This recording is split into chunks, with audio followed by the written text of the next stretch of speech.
Hello प्यारे दोस्तों, मेरे चैनल में आपका बहुत बहुत स्वागत है। आज की कहानी है जयशंकर प्रसाद जी द्वारा लिखित बेड़ी। तो कहानी शुरू करते हैं। बाबूजी, एक पैसा। मैं सुनकर चौंक पड़ा। कितनी कारुणिक आवाज़ थी। देखा तो एक 9-10 बरस का लड़का अंधे की लाठी पकड़े खड़ा था। मैंने कहा, सूरदास, यह तुमको कहाँ से मिल गया? अंधे को अंधा न कहकर सूरदास के नाम से पुकारने की चाल मुझे भली लगी।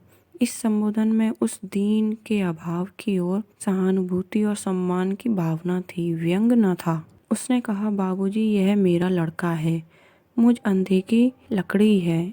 इसके रहने से पेट भर खाने को मांग सकता हूँ और दबने कुचलने से भी बच जाता हूँ। मैंने उसे इकन्नी दी। बालक ने उत्साह से कहा, आहा, इकन्नी। बुढ़े ने कहा, दाता, जुग जुग जियो। मैं आगे बढ़ा और सोचता जाता, इतने कष्ट से जो जीवन बिता रहा है, उसके विचार में भी जीवन ही सबसे अमूल्य वस्तु है। हे भगवान, दीनानाथ, करी क्यों देरी? दशाश्वमेध की ओर जाते हुए मेरे कानों में एक प्रौढ़ स्वर सुनाई पड़ा। उसमें सच्ची विनय थी, वही जो तुलसीदास की विनय पत्रिका में ओतप्रोत है। वही अकुलता, संदिग्ध की पुकार, प्रबल प्रहार से व्यथित की कराह, मोटर की दंभ भरी भीषण भौंवों में विलीन होकर भी वायुमंडल में तिरने लगी। मैं अवाक होकर देखने लगा। वही बुढ़ा, किंतु आज अकेला था। मैंने उसे कुछ देते हुए पूछा, क्यों जी, आज वह तुम्हारा लड़का कहाँ है? बाबूजी, भीख में से कुछ पैसा चुरा कर रखता था, वही लेकर भाग गया। न जाने कहाँ गया। उन फूटी आंखों से पानी बहने लगा। मैंने पूछा, उसका पता नहीं लगा? कितने दिन हुए? लोग कहते हैं कि वह कलकत्ता भाग गया। उस नटखट लड़के पर क्रोध से भरा हुआ मैं घाट की ओर बढ़ा। वहां पर एक व्यास जी श्रवण चरित की कथा कह रहे थे। मैं सुनते सुनते उस बालक पर अधिक उत्तेजित हो उठा। देखा तो पानी की कल का धुआं पूर्व के आकाश में अजगर की तरह फैल रहा है। कई महीने बीतने पर चौक में वही बुढ़ा दिखाई पड़ा। उसकी लाठी पकड़े वही लड़का अकड़ा हुआ खड़ा था। मैंने क्रोध से पूछा, क्यों बे, तू अंधे पिता को छोड़कर कहाँ भागा था? वह मुस्कुराते हुए बोला, बाबूजी, नौकरी खोजने गया था। मेरा क्रोध उसकी कर्तव्य बुद्धि से शांत हुआ। मैंने उसे कुछ देते हुए कहा, लड़के, तेरी यही नौकरी है, तू अपने बाप को छोड़कर ना भागा कर। बुढ़ा बोल उठा, बाबूजी, अब यह नहीं भाग सकेगा। इसके पैरों में बेड़ी डाल दी गई है। मैंने घृणा और आश्चर्य से देखा। सचमुच उसके पैरों में बेड़ी थी। बालक बहुत धीरे धीरे चल सकता था।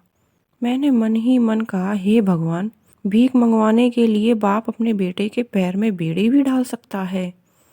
और वह नटखट भी फिर भी मुस्कुराता था। संसार तेरी जय हो।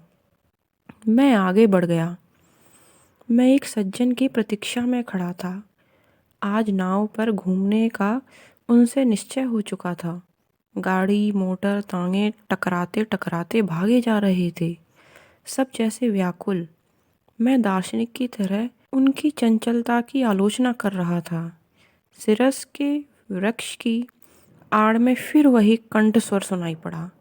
बुढ़े ने कहा, बेटा, 3 दिन और ना ले पैसा। मैंने रामदास से कहा है, 7 आने में तेरा कुर्ता बन जाएगा। अब ठंड पड़ने लगी है। उसने ठुनकते हुए कहा, नहीं, आज मुझे 2 पैसा दो, मैं कचालू खाऊंगा। वह देखो, उस पटरी पर बिक रहा है। बालक के मुंह और आंख में पानी भरा था। दुर्भाग्य से बुढ़ा उसे पैसा नहीं दे सकता था।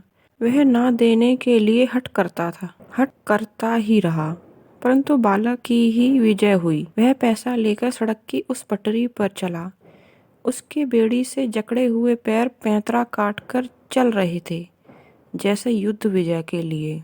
नवीन बाबू 40 मील की स्पीड से मोटर अपने हाथ से दौड़ा रहे थे। दर्शकों की चित्कार से बालक गिर पड़ा। भीड़ दौड़ी, मोटर निकल गई और यह बुड्ढा विकल हो रोने लगा। अंधा किधर जाए? एक ने कहा, चोट अधिक नहीं। दूसरे ने कहा, हत्यारे ने बेड़ी पहना दी है, नहीं तो क्यों चोट खाता? बुड्ढे ने कहा, काट दो बेड़ी बाबा, मुझे ना चाहिए। और मैंने हतबुद्धि होकर देखा कि बालक के प्राण पखेरु अपनी बेड़ी काट चुके थे। अगर आपको कहानी पसंद आए तो प्लीज़ अपने सजेशन कमेंट करें। Thank you.